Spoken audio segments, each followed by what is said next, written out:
Everybody sing, make love great again. Make love great again. Make love great again. Make love great again. We can all be great, make love great. Was Soul Train, I mean, there were a lot of gay people on Soul Train, as I've heard. But was Soul Train discriminatory against homosexuality? Well, you have to put it like this.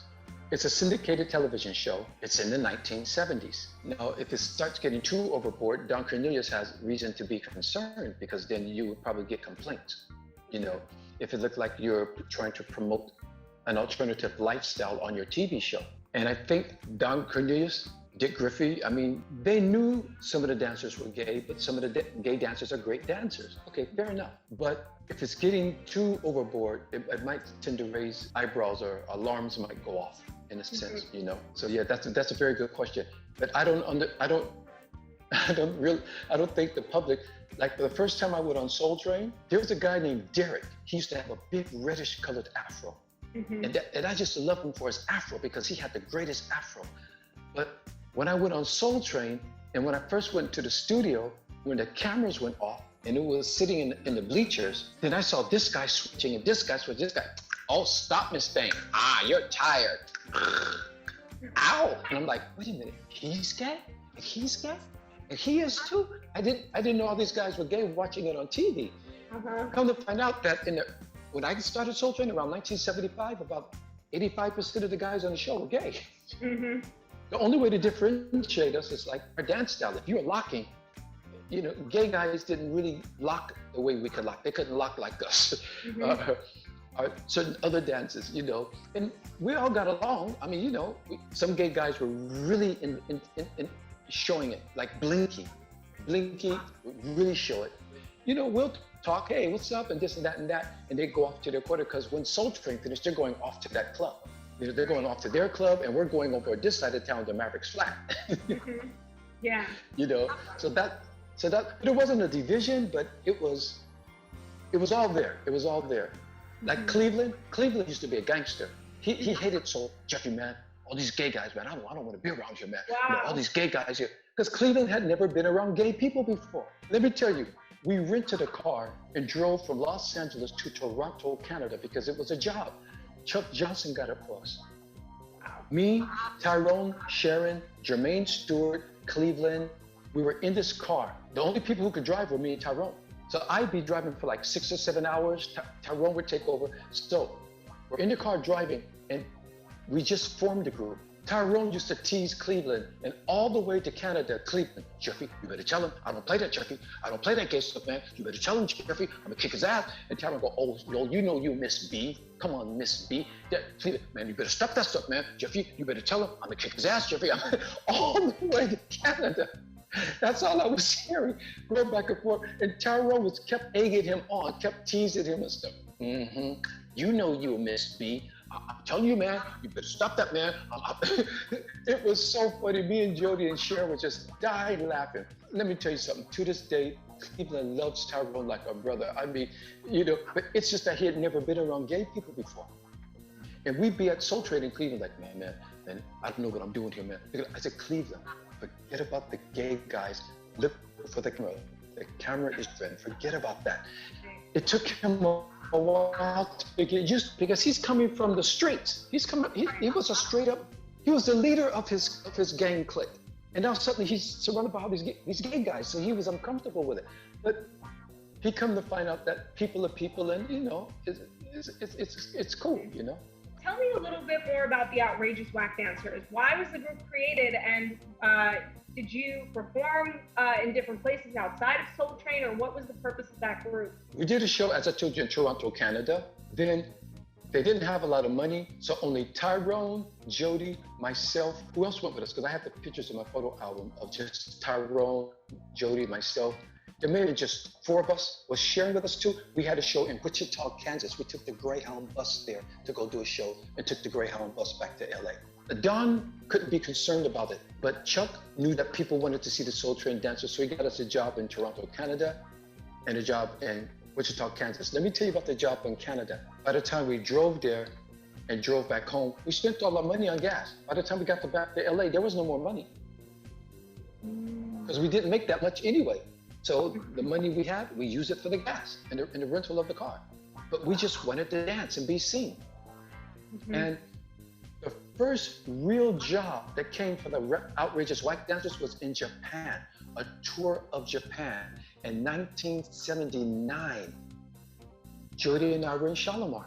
So Cleveland, Tyrone, Kirk Washington, Sherry Green, I forgot who else went with them because I didn't go. They went to Japan and did a tour of Japan. It's my dance group going to Japan without me. But the job was there, and Jody and I were touring with Shalimar, so we couldn't go. So they went, and they were the first Soul Train dancers in Japan. Wow, in 1979.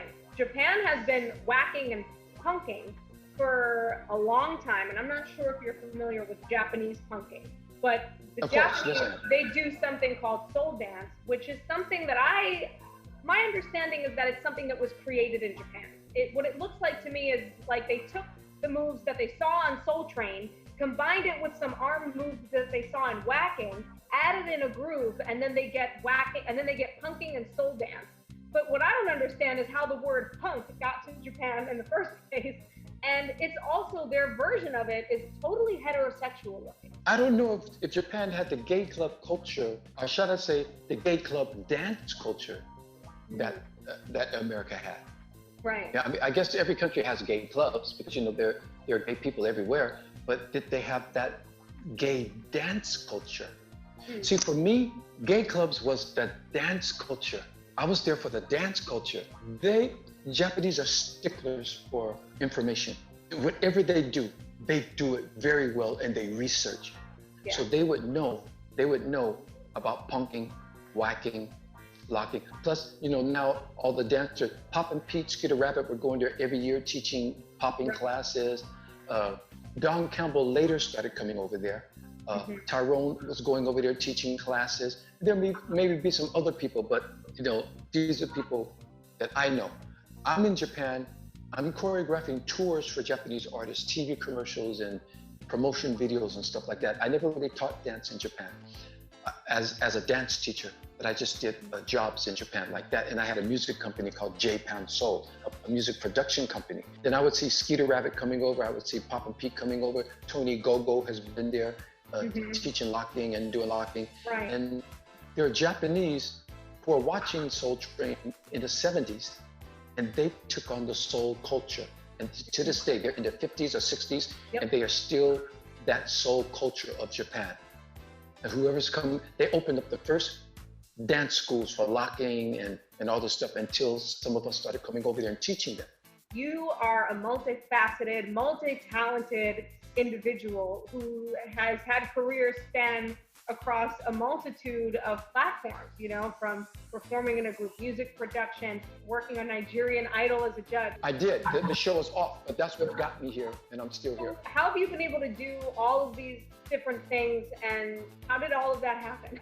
Because I'm crazy, and I don't know when to stop. No, the point is, I've never not done it all. My mother was a classical pianist. She formed a youth choir because we lived in the projects in East LA, in Aliso Village. I guess to get my organizational skills from my mom. She formed a gospel group with me and my two sisters, so I was singing in that, but yet we were dancing at home together, on the weekends. And we would go to the school dance every Saturday, and my sisters it was a family thing. The Daniel family, the Sims family, the Willie family, the Blunt family. They would be out there doing their thing. And then when my sisters got up there, because my sisters were good dancers too, and they would get out there and do their thing, but at the last minute, they would throw little Jeffrey out there. And when they threw me in the middle of that circle, that was it. It was all she wrote. So I had that energy. So I've never done just one thing. I've always been fascinated with music and dance. People refer to me as a fashion icon. I understand it because I went to London and I adopted the punk hairstyle and I did a lot of things like that. But let me tell you what was the genesis of me becoming a fashion icon. And I want everybody to know this. The reason why I became what they refer to me as a fashion icon, which I'm very close friends with the designer Yamamoto Kansai Yamamoto, and Michiko Koshino, and Vivienne Westwood when she first started her own brand because she had the world's end clothing line. And I was wearing all of her stuff. Boy George used to get a lot of his stuff from there too.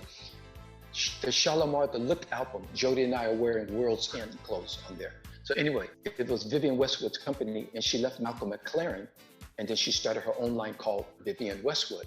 And I did her first fashion show for her in Paris when she started her own line. It was '83. I did Michiko Shino's fashion show for her in London for the London Fashion Week, and I did Kansai Yamamoto's TV special in '84 with him, because they weren't just fashion designers. I love their fashion, but they're actually friends of mine. But where it all started for me, and this is what I want everyone to know, because when I was dancing on Soul Train, I didn't have money. So I had to go to the secondhand stores and to thrift shops, and I had to buy things and put them together to make it look like something. I couldn't buy clothes like the people from the Pasadena bunch. They used to dress nice. We used to call them the notorious Pasadena bunch, because and one of the guys, Alan Crowder, he was a designer, and another guy named Larry, I forgot his last name. They were actual designers, and Thais, and all these people coming, Ella Walker, and all these people coming from Pasadena. They used to dress so sharp. I didn't have money. I couldn't buy clothes like that. I had to go to thrift shops and secondhand stores and put things together and make it work. And that's what made me very fashion conscious, and I learned how to put things together well. So when people are looking at me, even now, I'm not buying something because it's Gucci or because it's Louis Vuitton or because it's Versace. I'm buying that hat because it's unique. I'm buying that shirt because that's got something. And when I bring it home, I find out that, I got a pair of pants that even go with that. I didn't even buy them at the same store, buy them together, but they work together because I know what I like. So there's a store in Japan I go to called Royal Flash. People are asking me, where am I getting my stage costumes from? My pants and my shirts and these hats, because I'm getting them from places where people don't go. And it's because it's unique and it suits me. I know what looks right on me and what suits me. And so that's what I'm wearing on stage. And in my, when I go out and stuff, I don't want to look like everybody else. I don't want to wear a big designer name across my chest. Oh, this is Chanel, this is Dolce & Gabbana. I mean, if that's your thing, that's your thing. I'm not knocking nobody, but for me, I'd like to be more individualistic, so to speak. So that's how I became this fashion icon, because I didn't have money to buy the things that other kids were wearing. So I had to go and learn how to put things together. When I was in the Beat It video with Michael Jackson, Michael called me and had me come to the rehearsals. I'm not in the main dance scene because Shalimar was recording. So I was playing hooky between the studio on the set with Michael, the studio on the set with Michael, but I'm in the walking scenes, lifting the doors. So anyway, we were at one of the rehearsals and they were talking about the wardrobe. And I was wearing this army stuff with these boots and stuff. And the director said, like that, I like the way he dresses. And Michael goes, he dresses like that all the time. And we were laughing. And Michael goes, he dresses like that all the time. And I did, that's the way I was dressing. And so Michael asked me, where was I getting my stuff from? And I told Michael, on Melrose Avenue. Next thing I knew it, a limousine was coming down Melrose Avenue, and I had this Vespa scooter. So I came out of a store and I was starting up my Vespa, and the window went down on this limousine, and it was Michael. And Michael goes, hey. And I go, hey. I said, oh, you're going to the store? He goes, yeah. There was a store called Eric and Company on Melrose Avenue. I told him to go there and a couple of other stores. And Michael went. And that's when Michael started wearing the military stuff. Well, that's so incredible, so amazing.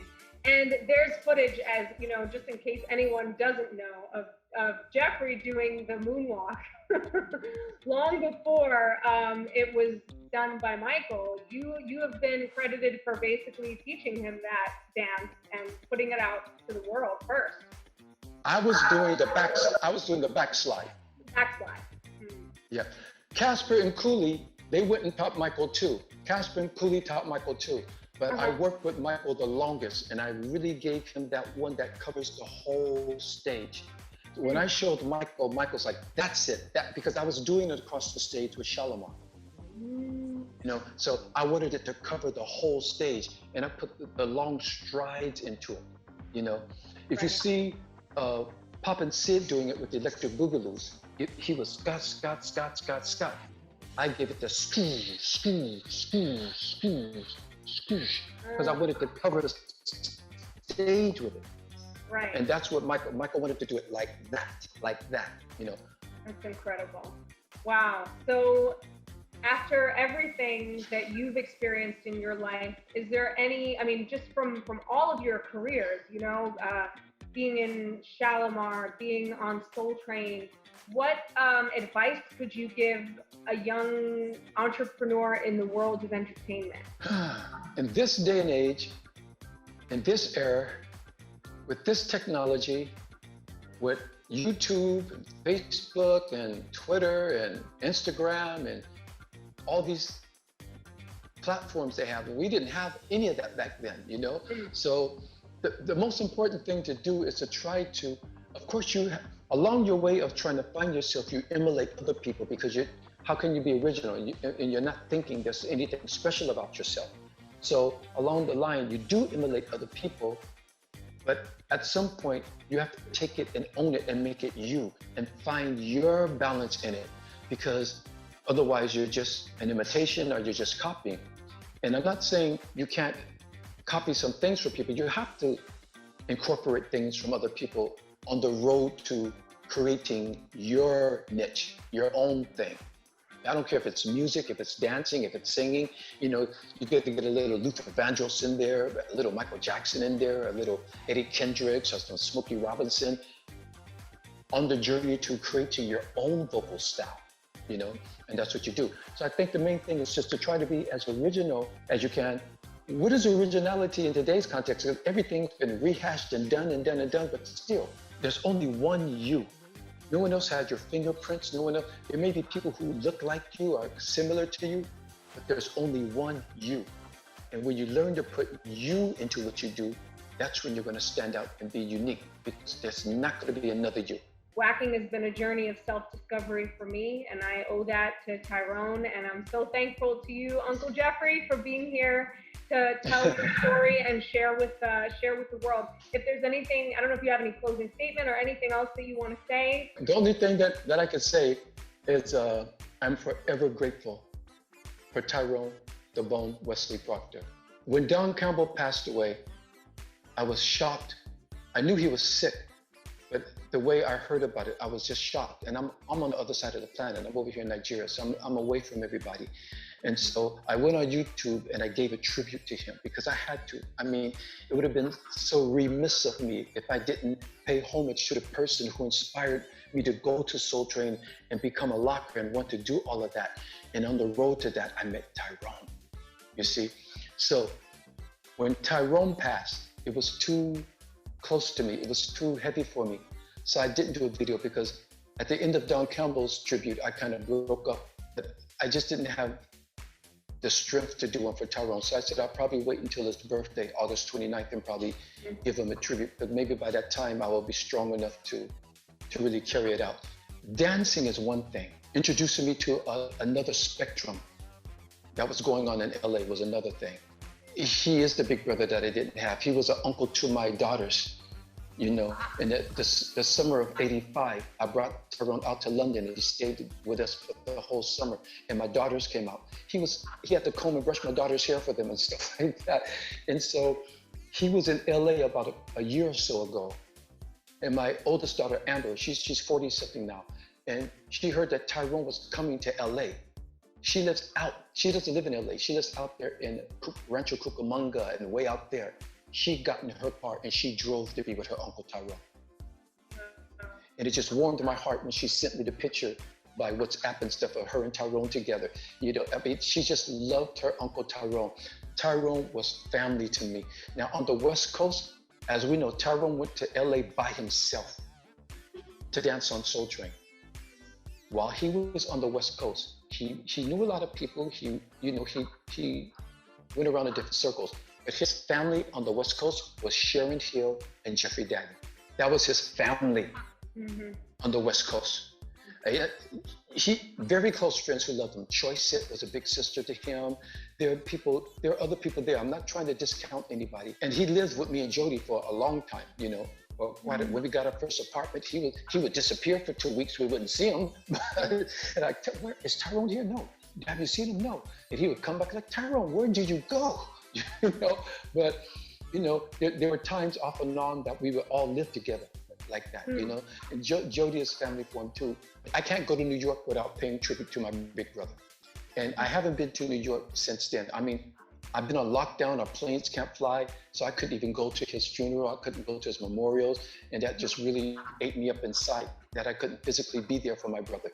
But, you know, I'll have a chance to do something for him, but I will not be the same the next time I go to New York, knowing that my big brother's not there. It's just, that's gonna be one of the longest flights in my life whenever I go back to New York, knowing that Tyrone is not there. It's just going to be so difficult for me, but I have a niece there, so that's going to help. That's right. I have a very, very beautiful niece. Right. You know, this is a new era. This is a different world. But I'm telling you, Jeffrey, what you just did just now by doing this interview and by sharing this history, this is a testament to everything that Tyrone was doing and teaching for all these years. I mean, Tyrone would always say, why doesn't anybody talk to Jeffrey? Why doesn't anybody ask Jeffrey? You know, and I regret that, you know, that he's not here to see this, because I know that but I know he's here. I know he knows that this is happening, because he wanted us to talk with you, especially because you played such an integral role in coining the word and the spelling of whacking. So your history is important, and this is a testament. Thank you. Thank you. And I just want to say, I appreciate this opportunity to teach the world and let them know things about my big brother that they may not have known. You know, they know him as seeing him as a dancer, maybe at the dance classes. You asked very, very good questions. You touched on very, very good areas that are really important. And I'm glad that because you know Tyrone, and you are also family to Tyrone, so you would know these questions to ask. Whether if it was another journalist, it would be a very generic type of interview, because they would only know certain aspects of what's going on. But you're an insider, even though you came at a later portion of it, but you were able to catch up on some of the stuff that you didn't know. And then from that moment on, that's your history. As I told you when we talked before. Now you know things that I don't know, because I'm not an East Coaster. I'm not a New Yorker, and I wasn't in New York with Tyrone. I didn't travel with him the way you did. So there's another portion of his life that you know. So now you're gonna have to tell your story. Oh yeah, absolutely. We can do part 2, and you can interview me. Yeah, you have to do your story. And then other than that, the last thing I'm gonna say is, I have to pitch it for 2 reasons. I have a song out, and the reason why I have to pitch it now is because it's not just a song. It's Make Love Great Again. And this is a message that we have to share with everybody. You know, people are talking about Black Lives Matter movement, or the Nation of Islam, or the conscious movement and stuff like that. Now, when it gets to people in our community who are gay, suddenly people, they might tend to cringe up a little bit. But I'm gonna tell you guys something.